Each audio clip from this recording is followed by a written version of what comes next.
आवाज के कहकशां में कुछ नाम ऐसे रहे हैं जिनकी चमक सूरज की तरह कभी दिन को रोशन करती तो कभी चांद बनकर रात को खूबसूरत बनाती है। ये आवाजें हमारा साथी बनकर हमें जगाती हैं, खूबसूरत लफ्जों के साथ जिंदगी के मुख्तलिफ तजुर्बों से रूबरू करवाती है। आकाशवाणी की ध्वनि तरंगों के साथ श्रोताओं के दिलों में उतरने वाली इन आवाजों के संग उपलब्धियों की कई तारीखें जुड़ती गईं। 22 सितंबर 1969 को धीमी गति का समाचार बुलेटिन प्रारंभ हुआ। सितंबर 1969 में शुरू हुआ डॉक्टर राजेंद्र प्रसाद स्मारक व्याख्यान।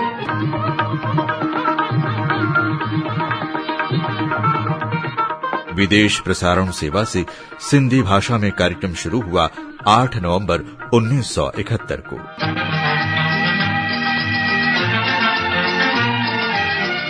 19 नवंबर 1972 को आरंभ हुआ दैनिक खेल सेवा का प्रसारण।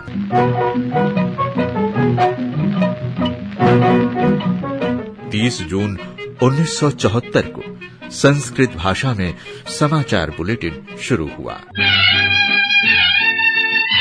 सुबह से रात तक आकाशवाणी के अनेक कार्यक्रम हमारे सुधी श्रोताओं तक पहुंचते हैं, चाहे वो वार्ता हो या संगीत। इन कार्यक्रमों के साथ एक मीठी सी आवाज हमारे कानों को स्पर्श कर दिलों में दस्तक देती है।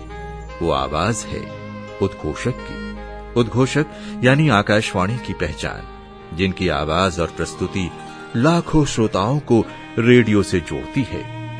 देश की वाणी आकाशवाणी के आज के अंक में हमारे खास मेहमान हैं एक बहुत ही खूबसूरत आवाज और अंदाज के मालिक, जिनकी आवाज विगत कई वर्षों से आकाशवाणी जगदलपुर के माध्यम से बस्तर की हसीन वादियों में गूंजती रही। तो आइए मिलते हैं आकाशवाणी जगदलपुर के पूर्व वरिष्ठ उद्घोषक श्री M.A. रहीम से। रहीम साहब, इस कार्यक्रम में आपका बहुत बहुत स्वागत है। जी धन्यवाद। रहीम साहब, छत्तीसगढ़ के उद्घोषकों की जब भी बात की जाती है तो आकाशवाणी रायपुर के साथ साथ आकाशवाणी जगदलपुर का नाम भी बहुत ही गर्व से लिया जाता है। तो रहीम साहब, सबसे पहले हम आपसे यही जानना चाहेंगे कि रेडियो से आप कब से जुड़े रहे हैं? हाई स्कूल में जब थे तब से रेडियो सुनना शुरू किया। घर में भी ऐसा माहौल था कि पिताजी पापा जी ने हम कहते थे वो भी रेडियो पर न्यूज जरूर सुनते थे और खासतौर से BBC सुना करते थे वो। और उसके बाद जो दिल्ली के कुछ प्रोग्राम्स होते थे उस वक्त शॉर्टवेव पे आते थे तो वो सुना करते थे, उनके साथ साथ हम लोग भी सुन लिया करते थे। अच्छा रहीम साहब, जिस वक्त आप रेडियो सुना करते थे उस वक्त आपका बचपन वहीं जगदलपुर में ही बीता या और कहीं रहते थे आप? वैसे तो बेसिकली शुरू की पढ़ाई मेरी जबलपुर में हुई। पिताजी जबलपुर के थे, फिर वो फॉरेस्ट में थे तो हम लोग इधर आ गए, बस्तर आ गए और ट्रांसफर पे पापा यहाँ आए तो हम यहाँ आ गए। और जगदलपुर और जबलपुर की दूरी इतनी थी कि फिर परिवार ने सोचा कि हम लोग यहीं रहें, यहीं पढ़ें। तो बचपन एक तरह से मिला जुला रहा, लेकिन जगदलपुर ज्यादा रहा। जगदलपुर में खासतौर से बीजापुर और दंतेवाड़ा जैसी जगहों पर भी रिहाइश रही हम लोगों की।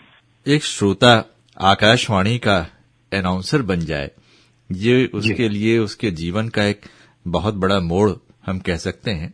तो ये आकाशवाणी जगदलपुर में अनाउंसर के तौर पर आपका जाना किस तरह से हुआ? अनाउंसर में आने का ये था कि मैं चूंकि थिएटर से जुड़ा हुआ था और उसके साथ साथ मंचीय कार्यक्रम जो हुआ करते थे वो भी मैं करता था, एज अनाउंसर प्रेजेंट किया करता था। और थिएटर में निर्देशक भी हुआ करता था मैं और एक्टर भी होता था। बहुत से नाटक होते थे मेरे, रंगकर्म में बहुत रुचि थी मेरी।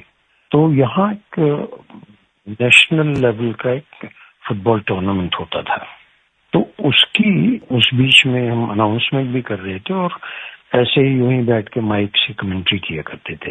तो उसे हमारे रायपुर के केंद्र निदेशक उस वक्त उसे कवर करने आए थे, हेमेंद्र नाथ जी। तो उन्होंने मुझे सुना, शायद उन्हें अच्छा लगा, तो प्रोग्राम के बाद मुझे बुलाया और बोले कहाँ से हो, क्या हो, मेरे बारे में पूछताछ की। बोले तुम रेडियो क्यों नहीं ज्वाइन करते?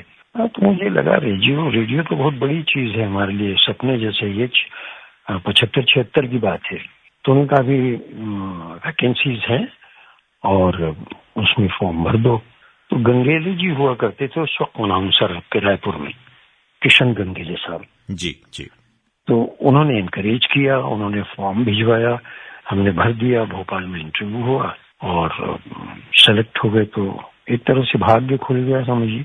और श्रोता के बाद रेडियो से जोड़ना अपने आप में एक बहुत बड़ी बात थी। और उस वक्त मैं ही बस्तर से पहला व्यक्ति था आकाशवाणी में किसी भी पद से जुड़ने वाला, तो यहाँ अनाउंसर के लिए। लेकिन मेरा जो सिलेक्शन हुआ था वो हुआ तो जगदलपुर के लिए हुआ था, लेकिन छतरपुर चूंकि पहले आया तो मेरी पोस्टिंग छतरपुर हो गई थी। तो जून में मैंने छतरपुर ज्वाइन किया, जून 76 में। और उसी के आखिर नवंबर में मेरा ट्रांसफर जगदलपुर हो गया और 22 जनवरी 1977 को इसका उद्घाटन हुआ विधिवत। तब से मैं रेडियो के प्रसारण में आकाशवाणी जगदलपुर से जुड़ा रहा। रहीम साहब, आकाशवाणी जगदलपुर में ये कह सकते हैं कि आपने अपना संपूर्ण जीवन समर्पित किया है।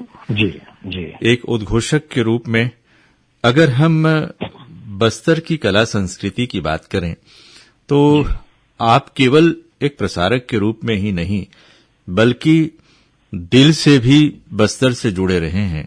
तो वो कौन कौन सी चीजें हैं बस्तर की जिन्होंने आपको रेडियो के माध्यम से कह सकते हैं कि बस्तर अंचल के अंतिम व्यक्ति तक भी पहुंचने की प्रेरणा दी?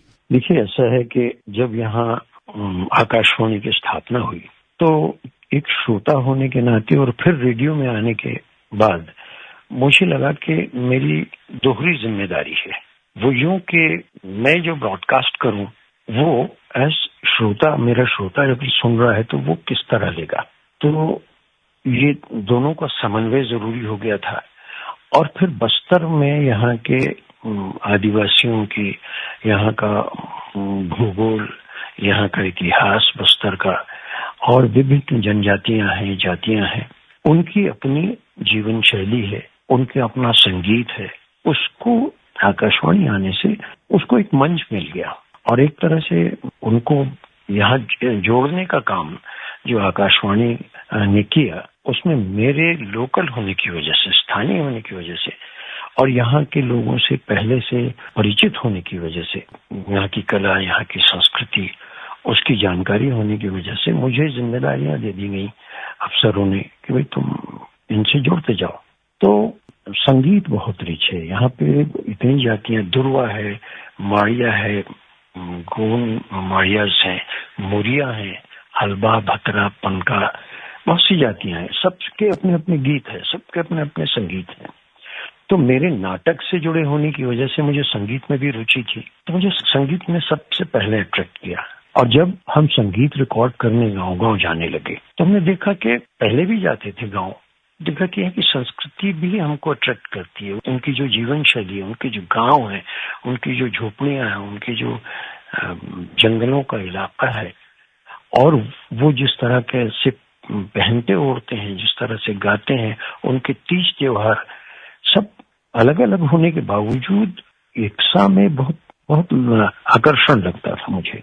और ये लगा कि फिर जब ये चीजें हमारे पास उपलब्ध हैं तो क्यों ना इन्हें मुखर किया जाए। और फिर आकाशवाणी से उनको जोड़ना शुरू किया। मेरे साथ शुरू में अभय पाढ़ी प्रोग्राम ऑफिसर हुआ करते थे यहाँ के, और भी लोग थे, लेकिन उनकी रुचि और मेरी रुचि समान थी। ट्राइबल्स को लेकर एक नजरिया था कि उनको हमें किसी तरह जोड़ना है। और जब वो शुरू किया तो दक्षिण बस्तर में कोंटा है, दंतेवाड़ा है, बीजापुर का इलाका है, इधर आप उड़ीसा से लगा हुआ इलाका है, और अबूझमाड़ है। तो इन सारी जगहों पर जाने का मौका मिला। तो मैं और पाढ़ी, हम दोनों ने काफी रिकॉर्डिंग्स की, ट्राइबल्स की, जाकर वहाँ रिकॉर्डिंग्स की।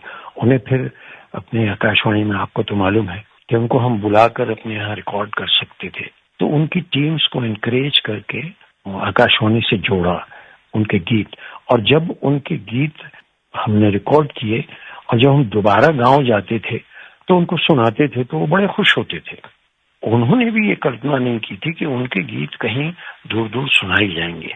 तो इससे हुआ ये कि हमारा अपने रेडियो से उनको जोड़ने के साथ साथ हमारा जो आत्मीय संबंध बना, और उसके बाद जब उनके गीत संगीत प्रसारित होने लगे, उनकी बातें प्रसारित होने लगी, उनके इंटरव्यूज प्रसारित होने लगे, उनके जीवन शैली के बारे में वार्ताएं प्रसारित होने लगी, तो उन्हें भी एक जुड़ाव का एक बहुत अच्छा अनुभव हुआ। और इस तरह हजारों लोग कलाकार, आदिवासी कलाकार आकाशवाणी जगदलपुर से जुड़ते गए। रहीम साहब, अगर हम बस्तर के बहुत सारे वासियों की बात करें जो कि सुदूर वनों में निवास करते हैं, तो एक बात उनके बारे में भी ये कही जाती रही है कि हम उस घर के चिराग हैं जहां सदियों से अंधेरा था। तो ऐसे घर जिनके आसपास विकास का अंधेरा था, उस अंधेरे में आकाशवाणी का प्रसारण पहुंचना उनके लिए उम्मीद की एक किरण की तरह थी। उनके जीवन में प्रसारण के माध्यम से कोई तब्दीली भी आपने महसूस की होगी? देखिए, मैंने बहुत शुरू में कहीं कहा था कि जब आकाशवाणी आया तो गूंगे बस्तर को आवाज मिली, जो बोल नहीं सकता था, जिसे माइक सामने लाओ तो पता नहीं क्या है, वो डरता था रिकॉर्ड करने, अंदरूनी इलाकों में जाते थे। बिल्कुल जी। एक दो तो ऐसे उदाहरण हुए हैं कि जैसे हमने माइक उनके सामने लाया तो वो भाग जाते थे। ये अबूझमाड़ इलाके की बात बता रहा हूँ, अंदरूनी इलाकों में। तो उनको विश्वास मिले ना, सबसे बड़ी बात थी। तो कई जगह ऐसा हुआ कि हम फुल पैंट शर्ट पहन के जा रहे हैं तो बेहतर ये लगा कि हम पजामा कुर्ता पहन लें, सादे कपड़ों में जाएं। तो इस तरह हमें अपना छद्म तो नहीं कह सकते, उनके लिए उनके वेश में एकदम एग्जैक्टली धोती कुर्ता या पाटा पहनने की बात नहीं है, लेकिन फिर भी वो साहबियत जो दिखती है ना कपड़ों से, उसे त्यागना हुआ। और जब उनको रिकॉर्ड किया और उनको जब सुनाया तो जाहिर है उनको लगा कि नहीं, ये हमारी अपने लोग हैं। जी जी। और जब उनका अपना संगीत, फिर उनके संगीत के साथ साथ उनकी दूसरी बातें हम जब उनको बताई, तो जब उनका विश्वास बढ़ा, उनकी रुचि बढ़ी सुनने में, तो फिर जो गवर्नमेंट की, हमारे शासन की जो योजनाएं हुआ करती थी, उनको बहुत बहुत सहज तरीके से, हम ये कहें कैप्सूल फॉर्म में करके, एकदम से हम करेंगे तो वो चौंकेंगे, वो पता नहीं है क्या है। मैं बहुत अंदर की बात कर रहा हूँ। उन चीजों को धीरे धीरे ब्रॉडकास्ट करना शुरू किया, तो उससे जागरूकता तो निश्चित आई, सुधार भी बहुत हुए। और उनकी जीवन शैली में सबसे बड़ी आकाशवाणी, हमारे पूरे साथियों की, जितने लोग उस वक्त अक्सर जुड़े थे, उनका एक ये था कि उनकी कला और संस्कृति को हम उसी फॉर्म में रखें, उसी तरह प्रस्तुत करें, उसमें किसी तरह का विकार ना आने दें, तब वो ज्यादा अच्छा होगा। तो इन बातों को भी जब हमने उनके बीच में रखा, तो उनके गीतों को इस्तेमाल करके, उनकी बोलियों को इस्तेमाल करके जब किया, तो निश्चित ही उनमें एक फर्क महसूस हुआ। मन तो कर रहा है आपसे बहुत सारी बातें करें, लेकिन अब इस बातचीत को थोड़ा सा हम आपके अपने सृजन की ओर मोड़ना चाहेंगे।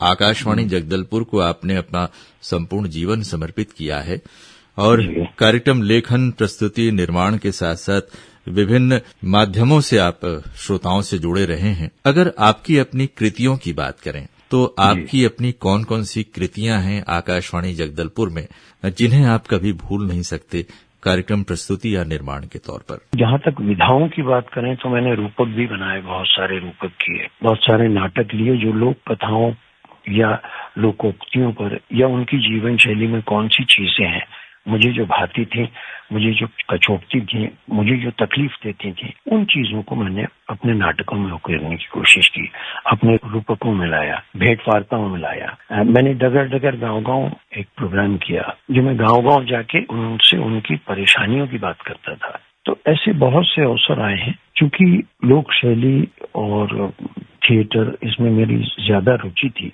तो यहाँ बस्तर के नाट पे मेरा एक रूपक था जिसे राष्ट्रीय पुरस्कार भी मिला था। मेरी प्रस्तुति थी, हमारे भाई सुभाष पांडे ने उसे लिखा था, तो वो सबसे अच्छी प्रस्तुति थी।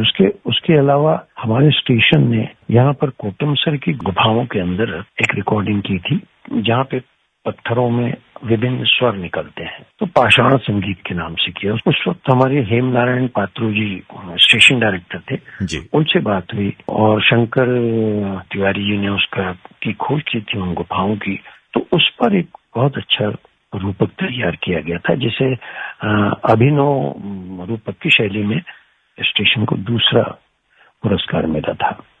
और उसके प्रसारण में उस वक्त हमारे साथ थे लक्ष्मेंद्र चोपड़ा जी, उनका बहुत बड़ा योगदान था उसमें।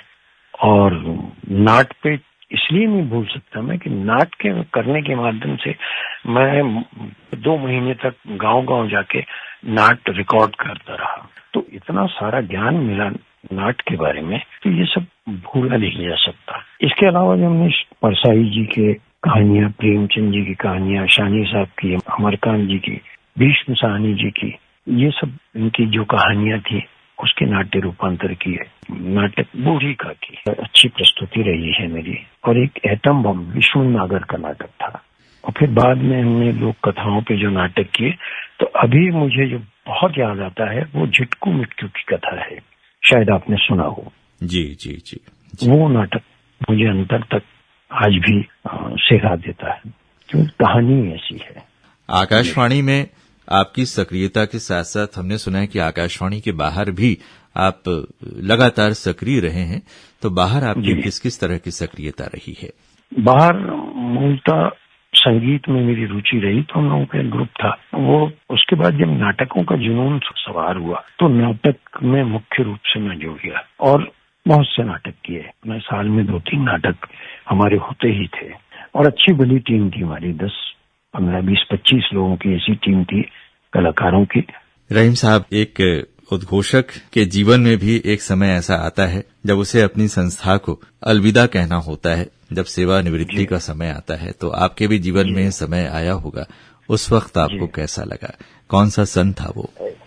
ये 2001 की बात है। ये अचानक से पतझड़ जैसे लगने लगता है एक विछोह की स्थिति आती है। वैसे इस आकाशवाणी के इस केंद्र ने, वहाँ जो लोग थे, उन्होंने इतना प्यार दिया कि मुझे ऐसा नहीं लगा कि सब कुछ खत्म हो गया, क्योंकि उसके बाद जुड़ा रहा। और यहाँ से मैं जब जिस दिन रिटायर हुआ, उसके दूसरे या तीसरे दिन शशांक जी यहाँ दूरदर्शन के डायरेक्टर हुआ करते थे, तो उन्होंने मुझे दूरदर्शन से जोड़ लिया एज कैजुअल प्रोड्यूसर।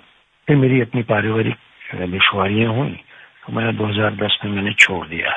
उसके 4-6 महीने बाद फिर आकाशवाणी में जो स्कीम चल रही है रिटायर्ड लोगों को लेने की, तो अभी 2021 तक मैं जुड़ा रहा। तो रहीम साहब, इस वक्त आप उम्र के 8 दशक हम समझते हैं कि पार कर चुके हैं, और आपकी आवाज सुनकर हमारे श्रोताओं को तो बिल्कुल अभी भी यकीन नहीं हो रहा होगा कि आप करीब 24 वर्ष पहले सेवानिवृत्त हुए हैं, क्योंकि आपकी आवाज में आज भी वही ताजगी सुनाई देती है। तो अंत में हमारी यही शुभकामनाएं हैं कि आप स्वस्थ रहें, मुस्कुराते रहें, और आपके सृजन की जो लंबी यात्रा आकाशवाणी के साथ जुड़ी रही है, उस यात्रा की यादों के संग आप सदैव प्रसन्न रहें। इन्हीं शुभकामनाओं के साथ इस बातचीत के लिए आपको बहुत बहुत धन्यवाद।